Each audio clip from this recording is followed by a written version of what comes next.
She stood in the center of the Duke's sprawling study, wearing her plainest, most unforgiving wool dress, while her father bargained her away like a prized hunting hound. "I brought you a governess, Your Grace," her father sneered, counting the advance banknotes with trembling, greedy fingers. "Not a wife. She knows her place." The Duke of Westridge didn't look at the older man. He looked at her. Her spine was steel. We will see about that, the Duke thought. The mud of London had dried to a pale crust on the hem of Evelyn's skirt. She didn't bother brushing it off.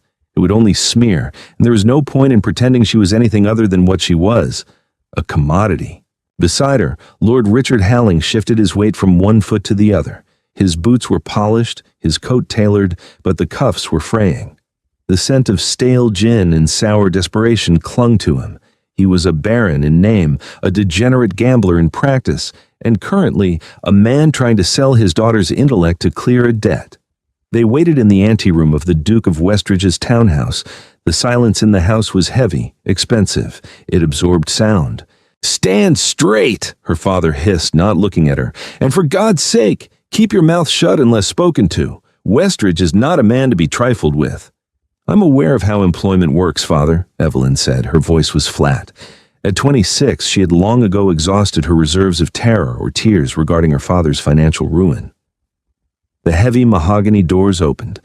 A valet, face entirely devoid of expression, nodded them inside.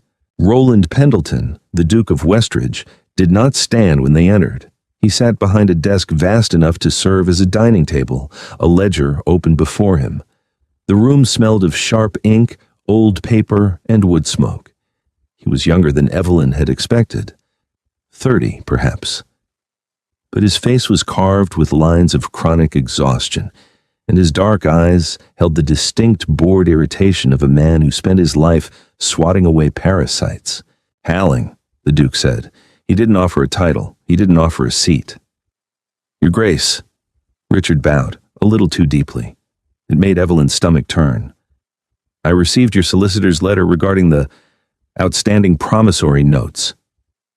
"You owe me £4,000, the Duke said. It wasn't an accusation. It was a weather report. Fact. Unchangeable. Yes, and my luck at the tables has been... I am not interested in your luck. I'm interested in my money." The Duke finally looked up. His gaze bypassed Richard entirely and slammed into Evelyn. He stopped. His eyes narrowed slightly, taking in her severe gray dress, the hair pulled back so tightly it must have hurt, the absolute stillness of her posture. "This is the solution I wrote to you about," Richard said, stepping hastily forward, pulling Evelyn by the elbow. She resisted the urge to yank her arm away. "My daughter, Evelyn. She speaks fluent French, Italian, and knows enough mathematics to bore a banker. You mentioned in your club that your late brother's ward has driven off 5 governesses." "6, the Duke corrected. His eyes hadn't left Evelyn. "Well, Evelyn won't run. She has nowhere to run to." Richard gave a hollow, ugly laugh. "She's past her prime. 26, no dowry, past any foolish notions of romance or running off with a stable boy. I brought you a governess, Your Grace, not a wife. She won't be batting her eyelashes at your footman or sighing over poetry. She will break that brat of yours to the saddle, and her wages will go directly against my debt." Silence descended. It was a suffocating, thick thing. The Duke leaned back in his leather chair. The leather creaked. It was the only sound in the room for 10 long seconds. "You brought me a governess, not a wife," the Duke repeated. The words were softly spoken, but they held an edge sharp enough to draw blood. "Exactly," Richard beamed, mistaking the danger in the Duke's tone for agreement. "Strictly business." Roland finally looked at the father. "Leave," Richard blinked. "Your Grace?" "Leave the room, Halling. Wait in the hall." "But the terms..." "If you are not on the other side of that door in 3 seconds, I will have my solicitor call in the debt by sunset, and you will be in Fleet Prison by morning." Richard practically tripped over his own feet. The door clicked shut behind him. The Duke let out a slow breath, pinching the bridge of his nose. When he dropped his hand, he looked at Evelyn. She hadn't moved. She hadn't flinched. "Sit down, Miss Halling," he said. "I prefer to stand, Your Grace." Roland raised a brow. "Do you? Or are you simply refusing an order because your father just treated you like a piece of livestock and you need to assert some semblance of control." Evelyn felt a cold spike of surprise. She kept it off her face. "I prefer to stand." He stared at her. "He intends to use your labor to pay his gambling debts." "I'm aware. Does that not anger you?" "My anger is not a currency that pays for food or shelter, Your Grace," Evelyn said evenly. "Therefore, I do not waste time spending it." Roland leaned forward, folding his hands on the desk. "My niece Clara is 10 years old. In the past year since her parents died in a carriage accident, she has set fire to a rug, thrown a silver teapot at a tutor's head, and locked a French maid in a closet for 12 hours. She is entirely wild. She will likely hate you." "I am not here to be loved." "What are you here for, then?" Evelyn looked the Duke dead in the eye. "I am here to ensure a 10-year-old girl learns how to navigate a world that cares nothing for her grief. And I am here to negotiate." Roland's lips twitched, a ghost of a smile. "Negotiate? Your father just sold you for 4,000 pounds. My father does not own my signature. I will take the position. I will manage the child. But my wages will be split. Half to his debt, half into an account at a bank of my choosing, in my name alone. If you do not agree to this, you can call in his debt tonight, send him to prison, and I will find employment elsewhere." The Duke was quiet. He looked at the pale, sharp-featured woman standing in his study. The women of his class were soft, wrapped in silk, speaking in circles. This woman was iron and ash. "Agreed," Roland said. He picked up his quill. "You start immediately. Your bags?" "I have one valise. It's in the hall." "God help you, Miss Halling." "God has very little to do with it, Your Grace," Evelyn replied. She gave a curt nod and turned for the door. The nursery was located on the 3rd floor. It was a massive room, flooded with gray light from tall windows overlooking the muddy courtyard. When Evelyn entered, it looked as though a small, localized hurricane had torn through it. Books were scattered across the Persian rug. An inkwell had been shattered against the far wall, leaving a jagged black stain dripping down the floral wallpaper. Sitting in the center of the window seat, knees pulled to her chest, was Clara. She was a tiny thing, swimming in a black morning dress that looked too heavy for her frame. Her hair was a tangled mess of dark curls. Her eyes, red-rimmed and furious, locked onto Evelyn the moment the door clicked shut. Evelyn didn't say anything. She walked to the center of the room. Her plain leather shoes crunched on a piece of broken porcelain. "Get out," Clara said. Her voice was raspy, raw from screaming earlier that morning. Evelyn unpinned her hat, set it precisely on the center of a small table, and began to remove her gloves. "I threw a vase at the last one," Clara threatened, her small hands gripping the edge of the window seat. "I cut her cheek. There was blood." "I am aware," Evelyn said, peeling the left glove off. "The Duke's housekeep informed me it was a Ming vase, quite expensive. It shows a severe lack of imagination to destroy something beautiful just to make a point." Clara blinked, thrown off script. Governesses usually gasped. They usually threatened to tell the Duke. They usually cried.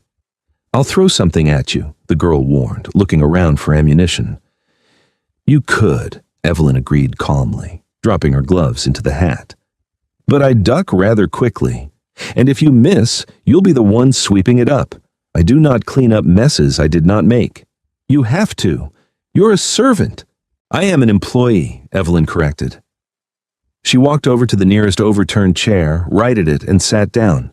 She folded her hands in her lap. "I'm here to teach you geography, history, mathematics, and penmanship. I'm not a maid. I'm not your mother. And I'm certainly not a target for your misplaced rage." Clara stared at her. Her chest heaved. "My mother is dead." "I know. My father's dead too. I know that as well." Evelyn kept her voice entirely level. No pity. Pity was a poison to the grieving. It only made them feel weaker. "It is a terrible, unfair thing. The world is profoundly cruel, Clara. It will take things from you without asking. But throwing ink at a wall does not bring them back. It simply ruins the wall." "I don't care about the wall!" Clara screamed, sudden tears spilling over her cheeks. She grabbed a heavy, leather-bound volume of history from the cushion beside her and hurled it at Evelyn with all her might. Evelyn didn't flinch. She simply tilted her head to the left. The heavy book sailed past her ear and hit the floor behind her with a dull thud. Silence rushed back into the room. Clara stared, panting, waiting for the explosion, waiting for the yelling or the tears or the immediate marching downstairs to her uncle. Evelyn slowly turned her head, looked at the book on the floor, and then looked back at Clara. "Your aim is poor," Evelyn noted. "We will add physical coordination to your curriculum. Now, come down from the window seat. We are starting with mathematics." Clara didn't move. Her mouth was slightly open. "You aren't going to tell Uncle Roland? The Duke has a country to help run, an estate to manage, and presumably better things to do than listen to me complain about a flying book. I handle my own affairs." Evelyn pointed to the chair opposite her. "Sit." Clara slid off the window seat. She walked slowly, suspiciously, as if expecting a trap. She reached the chair and climbed into it. Neither of them noticed the shadow shifting in the doorway. Roland had been standing in the hall for 5 minutes. He had come up expecting to find the new governess in hysterics.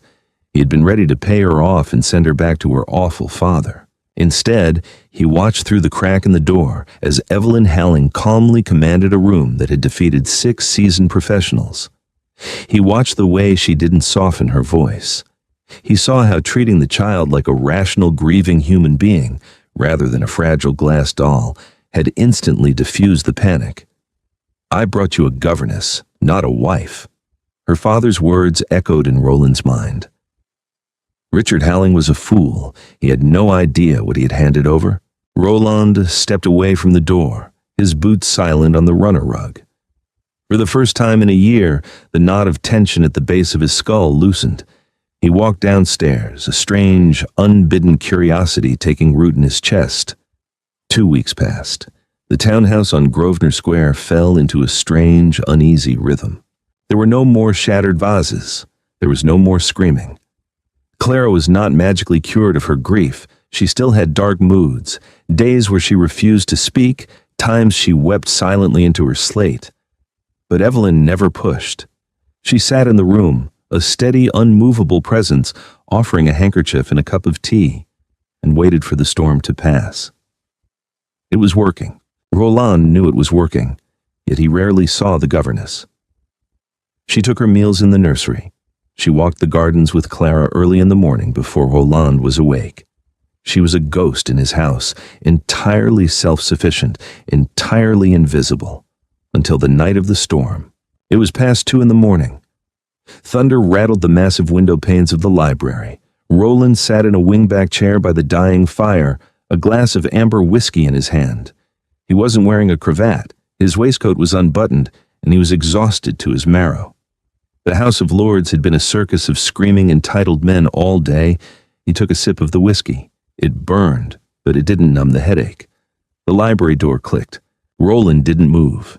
He assumed it was a footman coming to bank the fire, but the footsteps were too light. He turned his head. Evelyn stood near the philosophy section.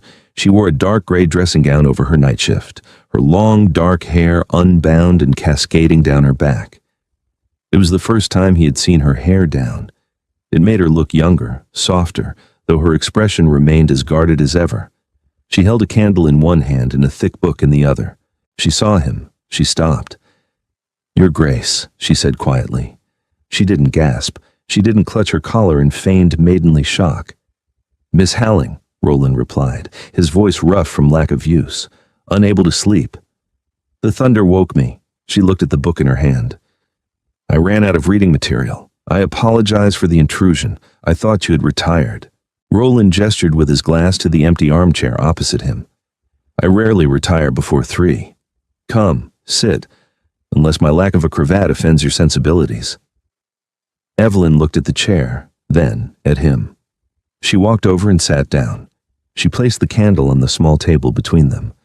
"I assure you, Your Grace, I have seen men in far worse states than unbuttoned waistcoats." "Your father," Roland deduced. And his associates," she confirmed dryly. She looked at his glass.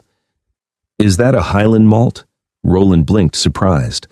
"It is. Would you care for some? It might help with sleep." "I would." He poured a second glass from the crystal decanter and handed it to her. Their fingers brushed. Hers were cold. She took a slow sip, swallowed, and gave a faint nod of approval. Better than the gin my father favors. A low bar, Roland muttered, leaning back. He studied her in the dim firelight. Clara told me you made her chart the trade routes of the East India Company today. I did. She is 10. She is an heiress to a massive fortune, Evelyn countered, resting the glass on her knee. When she is 18, men will try to court her for her money. They will try to confuse her with ledgers and investments. She needs to know how the world's money moves, or she will be swindled. French verbs won't protect her from a charming fraud. Roland stared at her. The sheer pragmatism of it struck him silent for a moment. You speak from experience. I speak from observation. I watched my father lose his estate because he didn't understand the difference between a secure bond and a speculative gamble. You despise him. I am exhausted by him, she corrected, looking into the fire. Hate requires energy. I don't have it to spare. The silence stretched, but it wasn't uncomfortable. It was the companionable quiet of two cynical people sitting in the dark. He came to my solicitor today, Roland said quietly. Evelyn's head snapped toward him, her eyes flashing. What? He asked for another advance. He claimed you were sick and needed medical care. Evelyn closed her eyes. Her grip on the whiskey glass tightened until her knuckles went white. Roland watched a muscle feather in her jaw. When she opened her eyes, they were entirely flat, deadened. And did you give it to him? She asked, her voice hollow. No, Roland said. I told him if he ever attempted to use your name to extract money from me again, I would have him thrown down the stairs myself. Evelyn let out a breath she seemed to have been holding for years. She sank back into the chair, the rigid line of her spine finally bowing just a fraction. Thank you. Why do you stay tethered to him? Roland asked, leaning forward, elbows on his knees. You have your own account now. You could disappear. Let him hang. Evelyn offered a bitter smile. A woman alone, with no family name, no protection. The world is not kind to stray women, Your Grace. I am tethered to him because society demands a woman belong to a man, a father, a husband, an employer. My father is a parasite, but he is a parasite society recognizes. Roland looked at her.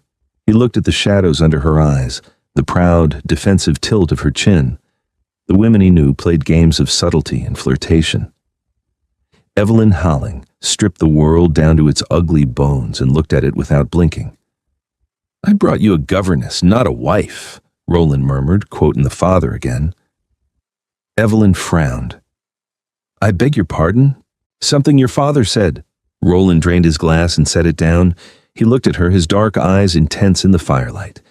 He said you were past the age of foolish notions, that you knew your place.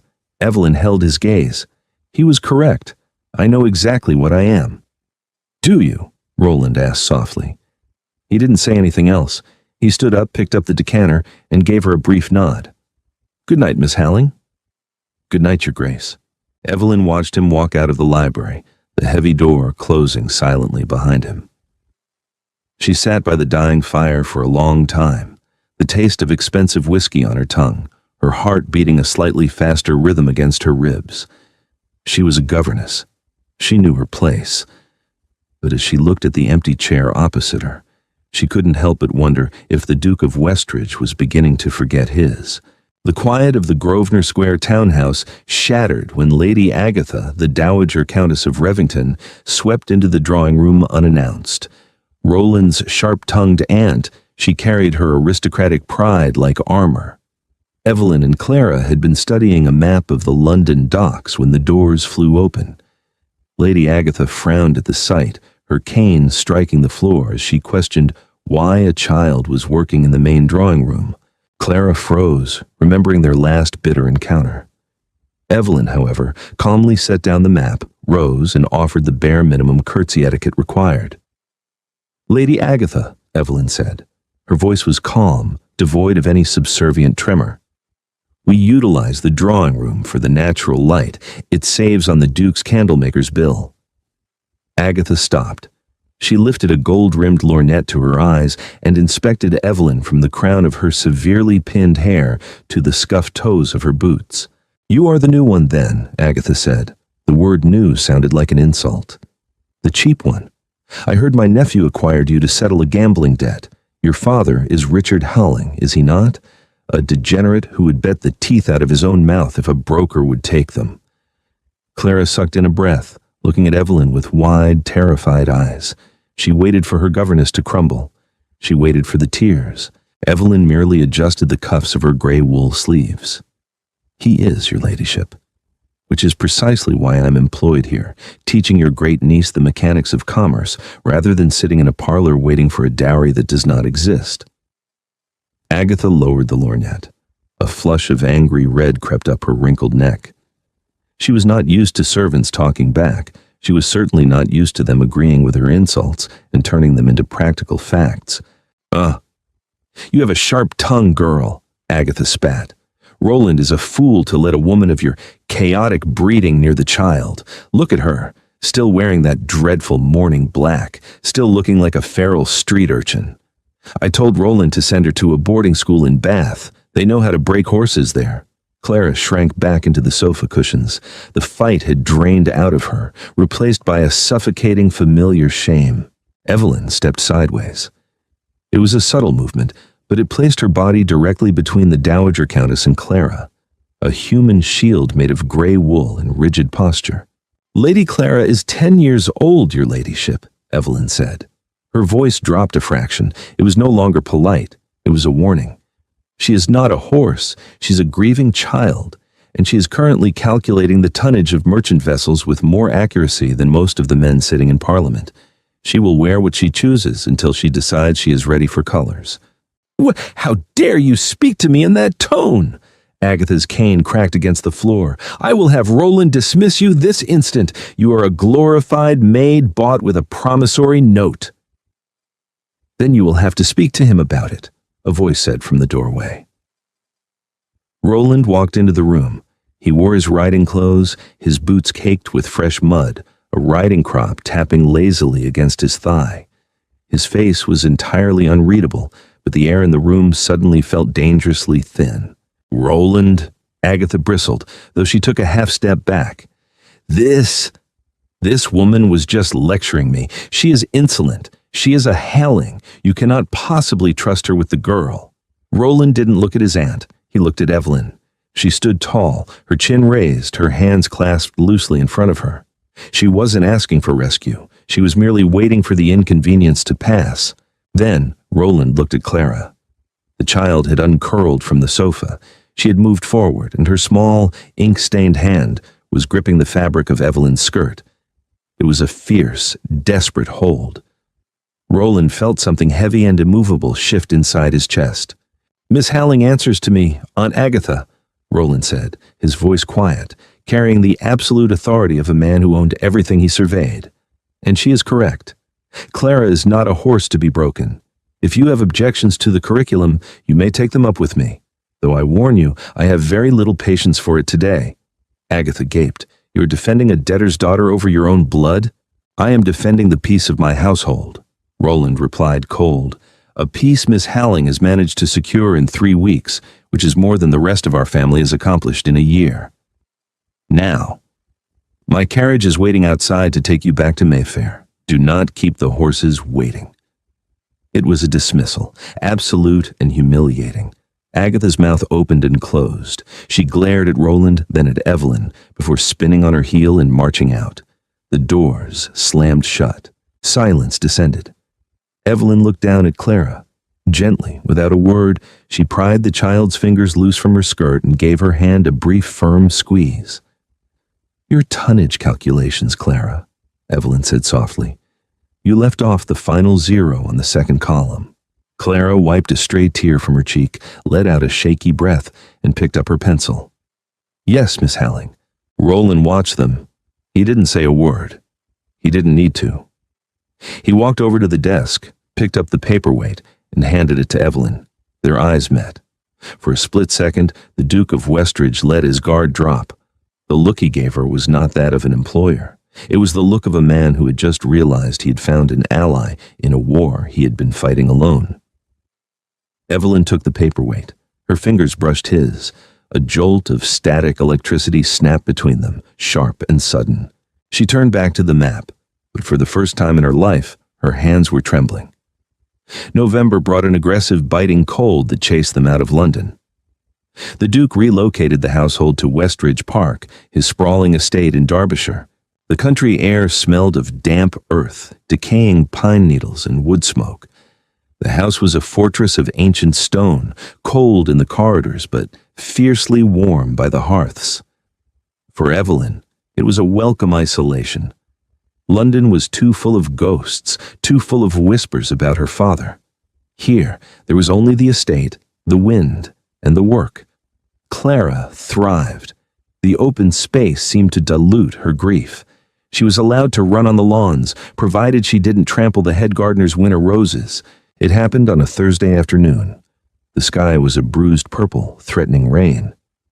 Evelyn had taken Clara out toward the old stone stables to sketch the architecture. It was meant to be an exercise in geometry. Evelyn was sitting on a cold stone bench, reviewing Clara's previous math slate when she heard the scream. It wasn't a cry of frustration. It was a high, thin shriek of pure terror. Evelyn dropped the slate. It shattered on the flagstones. She ran. She found Clara near the dilapidated wooden fencing behind the paddocks. The girl had tried to climb the rotted rails to pet a stray barn cat. The wood had snapped. Clara was on the ground, clutching her calf. Blood was pouring through her thick wool stockings, a stark, terrifying crimson against the gray mud. A jagged, rusted splinter of wood, thick as a man's thumb, was embedded in her leg. Evelyn didn't freeze. The cynical pragmatism that kept her alive took over instantly. She dropped to her knees in the mud. Her pristine gray skirt soaked up the freezing sludge immediately. "Clara, look at me!" Clara was hyperventilating, her eyes rolling back in panic. "It hurts! It hurts!" "I know it hurts," Evelyn said, her voice dropping an octave, commanding and steady. She grabbed Clara's face with both hands, forcing the girl to make eye contact. "Look at my eyes. Breathe. You are not dying. It is a piece of wood. We are going to remove it." Evelyn didn't wait for a doctor. The wood was filthy. The longer it stayed in, the higher the risk of infection. She gripped the hem of her own petticoat and tore a long white strip of linen free. Footsteps pounded against the wet earth behind them. Roland had been riding back from the Tennant farms. He saw them from the path. He threw himself off his horse before it had fully stopped. When he reached them and saw the blood, he stopped dead. The color drained from the Duke's face. His breath hitched. All he saw was the crushed velvet of his brother's carriage, the red pooling on the cobblestones a year ago, the metallic smell of copper, the helplessness. His chest seized. He stood frozen, staring at his niece's blood, utterly paralyzed by the memory. "Duke!" The voice was a whip crack. Roland blinked, snapping back to the present. Evelyn was looking up at him. Her hands were covered in Clara's blood, her dress ruined, but her eyes were entirely composed. "I need you to hold her shoulders down," Evelyn ordered. Not a request, a command. "She will thrash when I pull this out. Then you will give me your cravat for a tourniquet. Move, Roland." She used his Christian name. He didn't even notice. The sheer authority in her voice broke his paralysis. He dropped into the mud opposite her, uncaring of his expensive riding leathers. He gripped Clara's shoulders firmly. "I have her." "On 3, Evelyn told the sobbing child. 1, 2. She pulled on 2. Clara screamed, arching her back. Roland held her steady. Evelyn pulled the jagged wood free, threw it aside, and immediately pressed the wadded linen against the wound, applying brutal, necessary pressure. "Your cravat!" Evelyn demanded, holding the wound with one hand and reaching out with the other. Roland tore the silk from his throat and handed it over. Evelyn tied it tightly above the injury to slow the bleeding. "It's over, Clara. It's out," Evelyn soothed, her voice finally softening. She brushed the sweaty hair from the girl's forehead, leaving a faint streak of blood on her pale skin. "You're very brave. It is over." 10 minutes later, Roland carried Clara back to the manor, where the village physician cleaned and stitched her wound. He confirmed Evelyn's quick treatment had prevented serious blood loss and infection. After a mild sedative, Clara fell asleep holding Evelyn's hand. Once Clara was asleep, Evelyn left the room, exhausted and covered in mud and blood. Roland was waiting outside his study. "She is asleep," Evelyn said. "The doctor says you saved her life," Roland replied. "I only applied pressure. It was basic anatomy." Roland glanced at her blood-stained hands, then quietly said, "Come in here." He opened the door to his study and stepped aside. Evelyn was too exhausted to argue about propriety. She walked in. A silver basin of warm water and a clean linen towel sat on his desk. "Wash," he said softly. Evelyn walked to the basin. She plunged her hands into the warm water. It turned pink instantly. She scrubbed her skin, trying to get the rust and copper smell out of her pores, but her hands were shaking too badly. The delayed shock was setting in. Suddenly, larger, warmer hands covered hers in the water. Evelyn gasped softly. Roland stood right beside her. He took the bar of soap from her trembling fingers. He didn't speak. He just began to wash her hands. He rubbed the soap over her knuckles, tracing the lines of her palms. His touch was incredibly gentle, contrasting sharply with the calluses on his own skin from riding and fencing. The silence in the room was absolute, save for the soft splash of water. Evelyn stood completely still. She could feel the heat radiating from his body. She could smell the rain and leather on his shirt. For a woman who had spent her entire life building walls to keep the world out, the intimacy of this single act was terrifying. It was dismantling her defenses brick by brick. He rinsed the last of the soap from her hands. He picked up the linen towel and lifted her hands out of the water, drying them with agonizing care.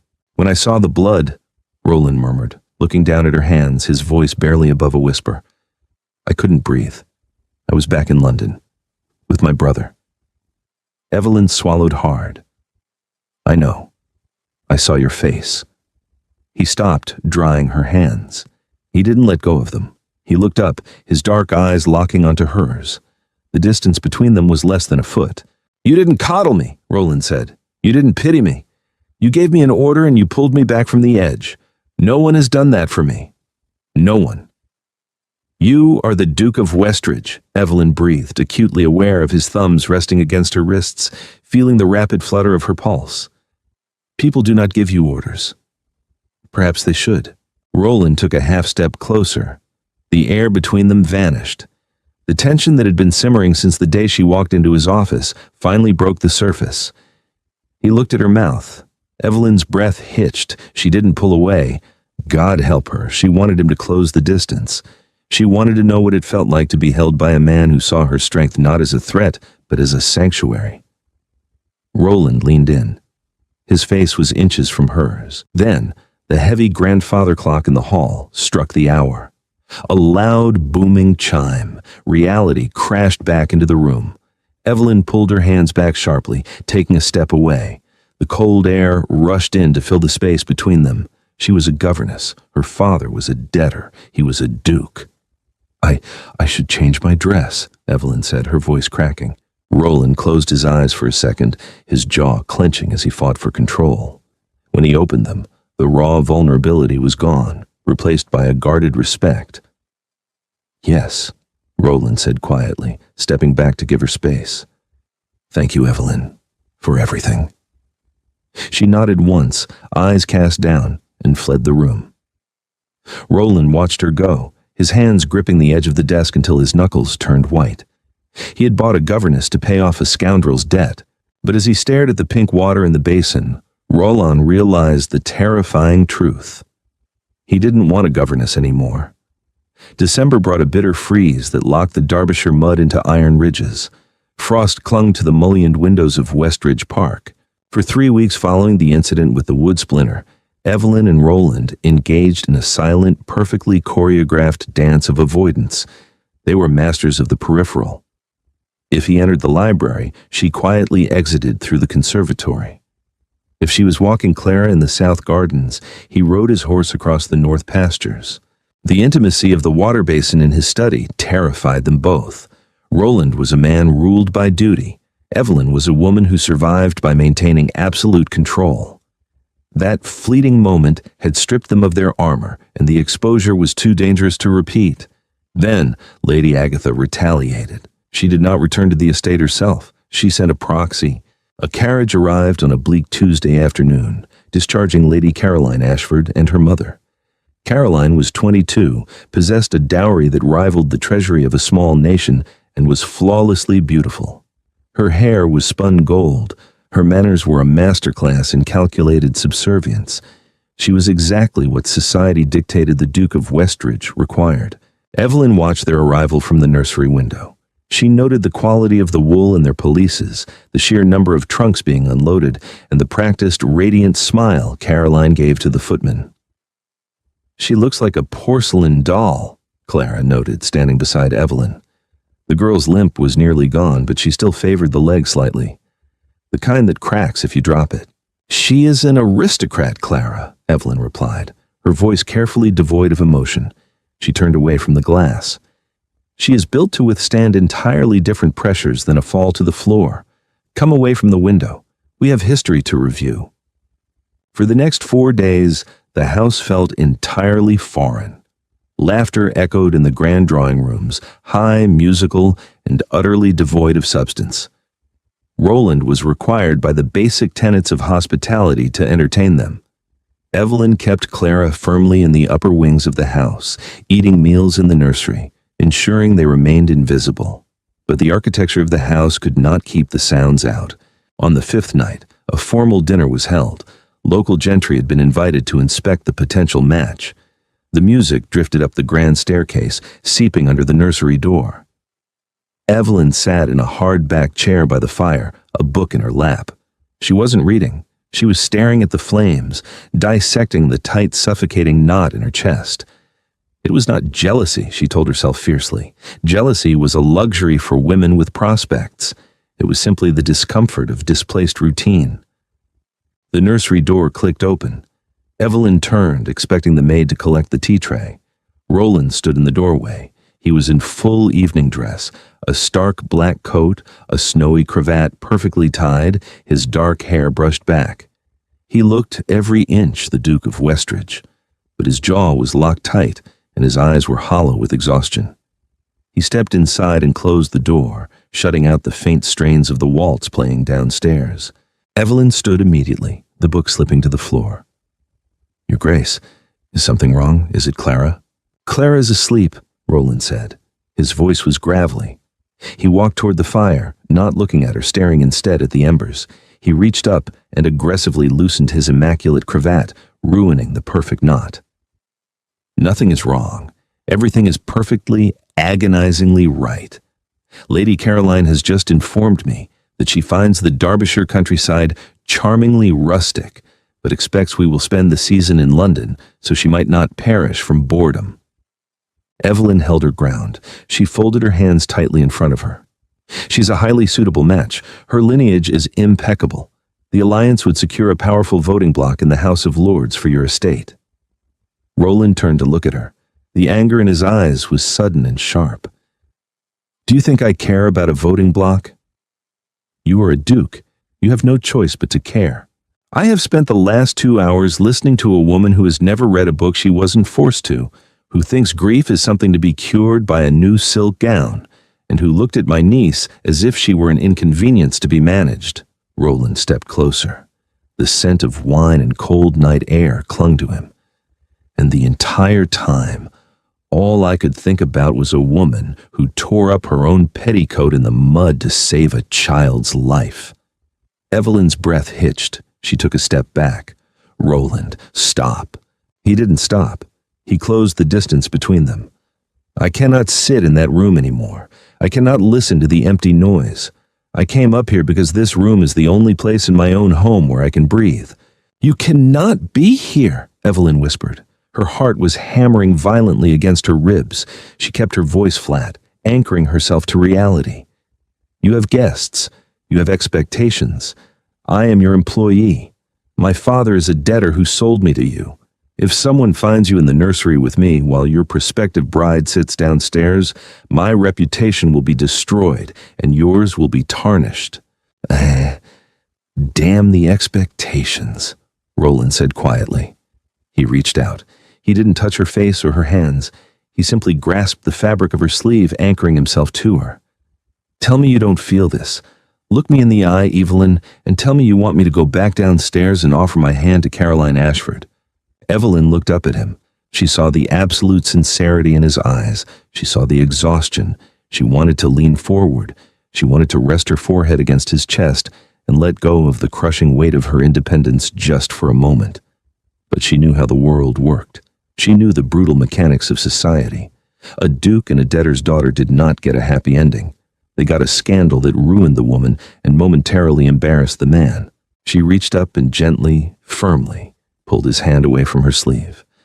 "Go downstairs, Your Grace," Evelyn said. Her voice broke on the final word, a hairline fracture in her composure. Roland looked at his empty hand. He looked at the devastating resignation in her eyes. The rejection wasn't born of lack of feeling. It was born of absolute, pragmatic necessity. He understood it, and he hated it. He gave a sharp, curt nod. "As you wish, Miss Holling." He turned and walked out of the room. The door clicked shut. Evelyn stood by the fire for a long time, listening to the faint music from below, feeling colder than she ever had in her life. The snow began to fall 3 days before Christmas. It was heavy, wet, and relentless, burying the estate in a suffocating white silence. Lady Caroline and her mother had departed just before the roads became impassable, citing the bleak weather, though Roland's absolute refusal to formally court the girl was the true reason. The house settled back into its quiet rhythm, but the tension between Evelyn and Roland was now a physical entity. It sat in the corners of rooms. It made the air heavy. Then, the past arrived to collect its due. Evelyn was in the library, reshelving a heavy atlas, when she heard the raised voices in the entrance hall. The thick oak doors muffled the words, but the cadence was unmistakable. A cold dread pooled in her stomach. She set the atlas down. When she opened the library doors and stepped into the grand hall, she found Roland standing at the base of the staircase. Opposite him, dripping melted snow onto the pristine marble floor, was Richard Halling. Her father looked worse than he had in London. His coat was threadbare, his face flushed with the erratic energy of a man who had been running from creditors for too long. "I have every right to see my daughter Westridge," Richard was saying, his voice loud, bouncing off the vaulted ceiling. Several footmen hovered in the periphery, waiting for a command to throw the man out into the snow. "You have no rights in this house, Halling," Roland said. His voice was deathly quiet. His hands were clasped behind his back, a posture of absolute authority. "You surrendered your rights when you signed her labor over to me for £4,000. That was an employment contract," Richard sneered, wiping snow from his face. "It doesn't sever blood. And I hear things, Your Grace. Men talk at the clubs. Lady Agatha talks. They say the Duke of Westridge is keeping his governess very close. They say she isn't acting like a servant. They say she's ruined." Roland stepped forward. The sheer violence radiating from him caused Richard to instinctively take a step back. "If you finish that sentence, I will have you beaten and left in a ditch." "I am her father," Richard shouted, emboldened by desperation. "Legally, she belongs in my household until she weds. If her reputation is compromised, her value is destroyed. I am taking her back to London, unless, of course, you wish to compensate me for the damage to her prospects. Another £5,000 should cover the insult." Extortion. Raw and ugly. Evelyn walked forward. Her footsteps were loud on the marble. "No one is paying you a single shilling," Evelyn said. Both men turned. Roland's face tightened. "Evelyn, go back upstairs." "This is my father, Your Grace. I handle my own affairs." She walked down the final steps and stopped between them. She looked at Richard. She felt no anger. She felt only a profound, exhausting disgust. "You are coming with me, Evelyn," Richard demanded, trying to puff out his chest. "Get your bags."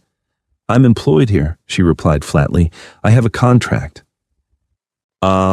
A contract I signed," Richard countered. "You are an unmarried woman. You are legally under my guardianship. You have no standing to refuse me.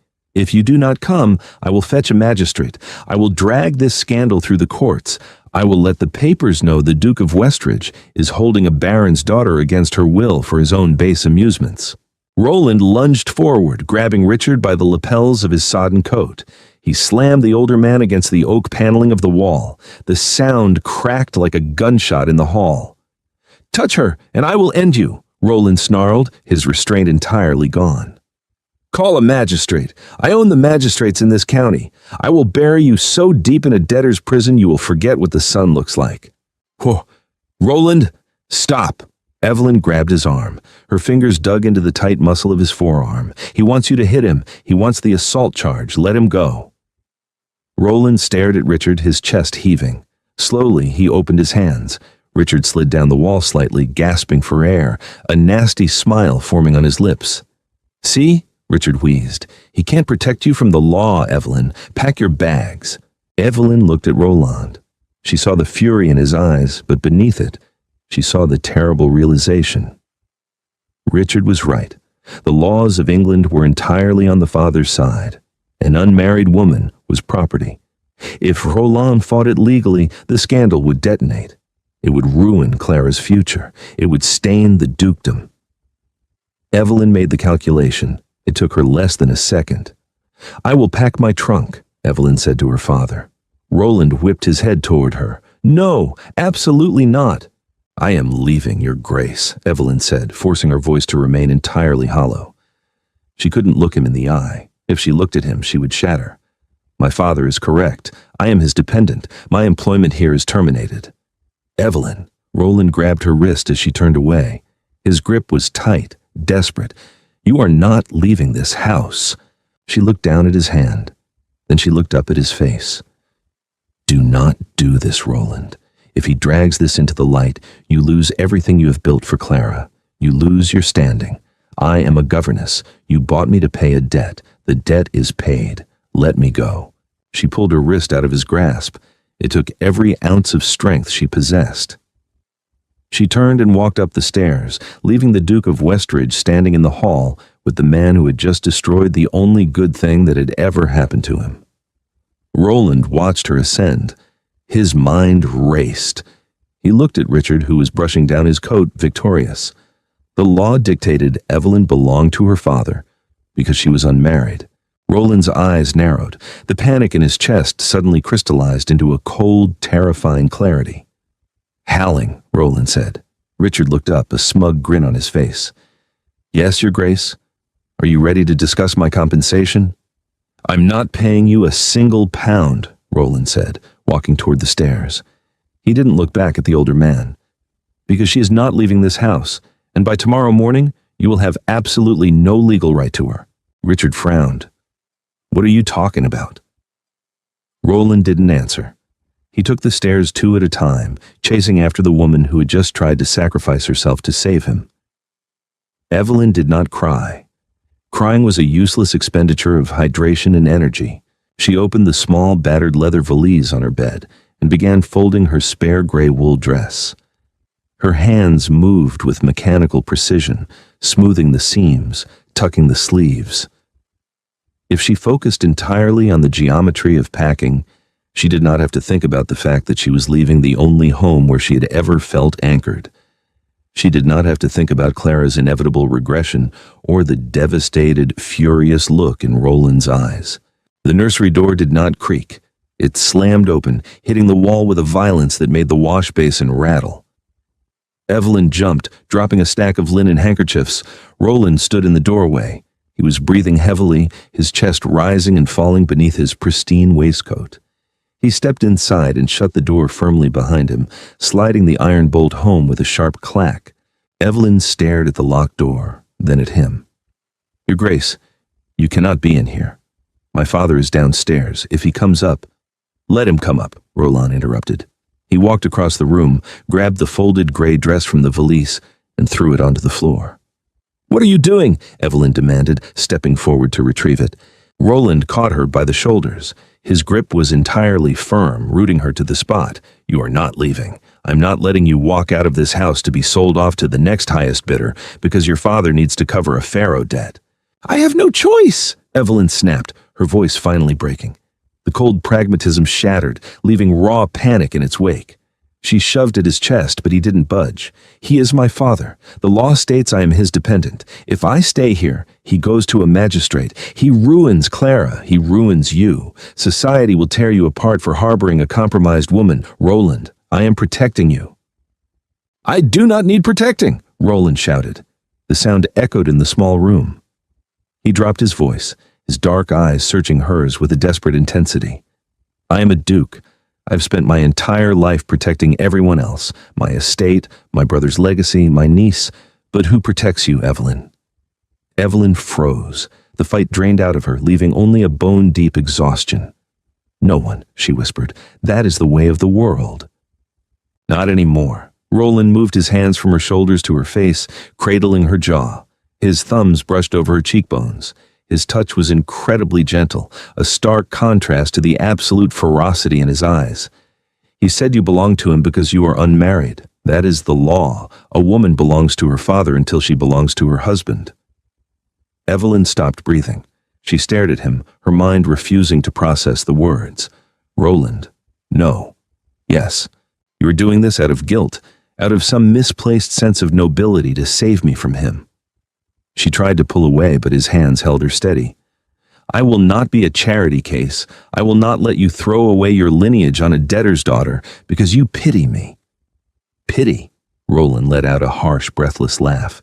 You think this is pity? Evelyn, I am terrified of you. She blinked. What? You walked into my office and demanded terms from a man who could have ruined your father with a stroke of a pen. You stared down my aunt. You pulled a jagged piece of wood from my niece's leg without flinching. You do not demand anything. You do not ask for rescue. He leaned in, his forehead resting against hers. I am not offering marriage to save you. I am offering it because the thought of waking up in this house tomorrow without you in it makes me want to burn the entire estate to the ground. Evelyn closed her eyes. A single tear broke free, tracking hot and fast down her cheek. The ton will shun us. They will say you were manipulated. They will say I trapped you. Let them talk. Roland's thumbs wiped the tear away. I do not care about the ton. I care about the woman who sat in my library at 2 a.m. drinking my whiskey. I care about the woman who brought my niece back to life. You told me you were here to negotiate. So negotiate with me, Evelyn. She opened her eyes. The walls she had spent 26 years building were crumbling, reduced to dust by the sheer immovable weight of his devotion. I have no dowry, she said, her voice shaking. I have enough money to buy half of England. I don't need yours. I will not tolerate a husband who dictates my actions. I would never dare, Roland replied, a genuine, tired smile finally touching his lips. You would likely stab me with a letter opener. I might. Evelyn let out a shaky breath, her hands coming up to grip his wrists. She anchored herself to him. My father. Leave your father to me. Roland pulled back just enough to look at her fully. The teasing faded, replaced by an ironclad vow. I'm going to send an express rider to the Archbishop tonight for a special license. We will be married before the week is out. Do you accept? Evelyn looked at the Duke of Westridge. She saw the exhaustion, the loyalty, and the fierce, quiet love that society told men of his station they were not supposed to feel. She did not curtsy. She did not swoon. She simply nodded. I accept. Roland closed the remaining distance. He kissed her. It was not a polite, restrained kiss of a nobleman. It was desperate, bruising, and entirely real. It was the kiss of a man who had finally found his equal and was never letting her go. Evelyn kissed him back, pouring years of suppressed emotion, survival, and quiet longing into the embrace. When they finally broke apart, Roland kept his arm firmly around her waist. He looked at the discarded gray dress on the floor. Leave the bag, Roland said. You won't be needing it. Richard Halling was pacing the marble floor of the grand hall. He was mentally calculating how much money he could squeeze out of the Duke to keep the scandal out of the morning papers. £5,000? Perhaps 10. The Duke was desperate to protect his niece's reputation. He heard the footsteps on the stairs and stopped. A self-satisfied smirk spread across his face, but the smirk faltered as they came into view. Evelyn was not carrying a bag. She was not walking 2 steps behind the Duke, eyes downcast in defeat. She was walking beside him, and Roland held her hand. His fingers were laced securely through hers, a deliberate, highly public display of ownership and allegiance. The footmen standing by the doors straightened in surprise, but quickly averted their eyes. Richard's face flushed an ugly red. "What is the meaning of this? Where is your trunk, Evelyn?" They reached the bottom of the stairs. Roland did not release her hand. He stepped slightly in front of her, placing himself between Evelyn and her father. "She is not packing," Roland said, his voice echoing coldly in the vast space, "and she is not leaving." "I am her legal guardian," Richard shouted, taking a step forward. "You cannot keep her here. It is kidnapping. It is—" "You are her guardian until she weds." Roland cut him off. His tone was lethal. "A special license is being procured as we speak. By Friday, Evelyn will be my wife. She will be the Duchess of Westridge, and you will have absolutely no legal claim to her whatsoever." Silence crashed down on the hall. It was absolute. Richard's mouth opened, but no sound came out. He looked at Roland, then at Evelyn, his eyes wide with shock. A governess, his spinster ruined daughter. A duchess. "You," Richard stammered, his mind racing to find an angle. "You are marrying her? Then I demand a settlement. A father is owed nothing," Roland snarled, taking a slow, menacing step toward Richard. "You sold her labor for £4,000. The debt is cleared. That is the end of our transaction. There will be no settlement. There will be no invitation to the wedding. You will never set foot on my properties again, nor will you ever approach my wife." "I am a baron," Richard sputtered, desperation clawing at his throat. "I will tell the ton. I will tell them you lost your mind and married a servant." "Tell them," Roland challenged, his voice dropping to a terrifying whisper. "Go to White's, go to Boodle's, stand on a table and tell every lord in London. But know this, Halling. If you speak her name, if you breathe a single word of slander against the Duchess of Westridge, I will use every ounce of wealth and influence I possess to destroy you. I will buy up every debt you owe. I will have you thrown into Fleet Prison, and I will pay the guards to throw away the key. Do you understand me?" Richard stared at the Duke. He looked at the hard, unyielding set of Roland's jaw. He looked at Evelyn, who met his gaze with absolute, chilling indifference. The power had shifted entirely. Richard was a small, broken man facing a tidal wave. Richard swallowed hard, took a step back, and nodded once. "Get out of my house," Roland ordered. Richard didn't say another word. He turned, pushed past the footman, and walked out into the freezing snow. The heavy oak doors slammed shut behind him, sealing the cold out forever. Evelyn let out a long, shuddering breath. Her shoulders dropped. Roland turned to her. He lifted her hand, the one he was still holding, and pressed a kiss to her knuckles. "It is done." "He will drink himself to death," Evelyn said quietly. "That is his choice," Roland replied. "He is no longer your burden." A small throat cleared from the top of the stairs. Roland and Evelyn looked up. Clara stood on the landing, wearing a slightly rumpled nightgown, holding the wooden banister. She looked between the two of them, her dark eyes wide and calculating.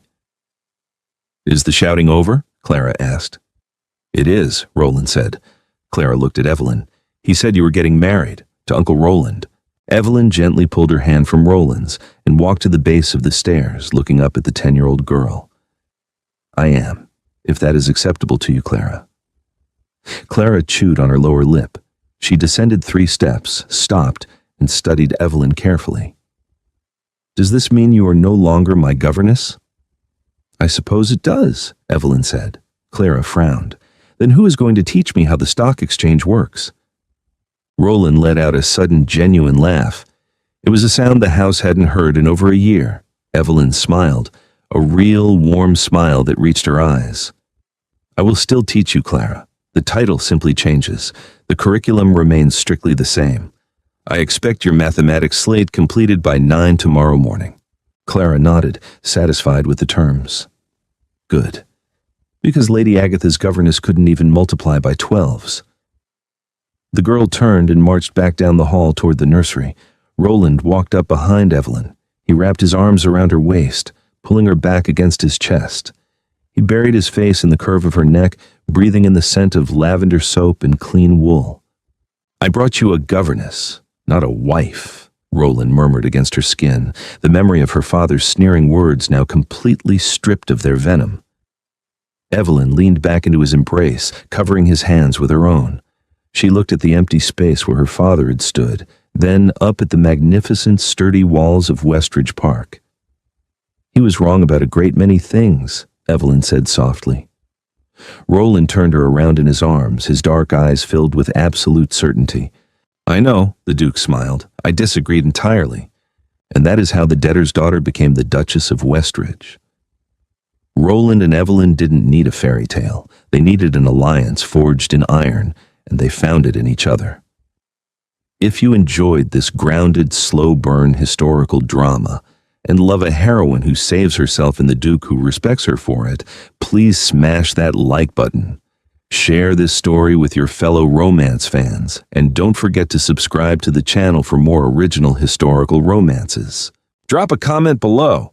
What was your favorite moment between Roland and Evelyn? See you in the next video.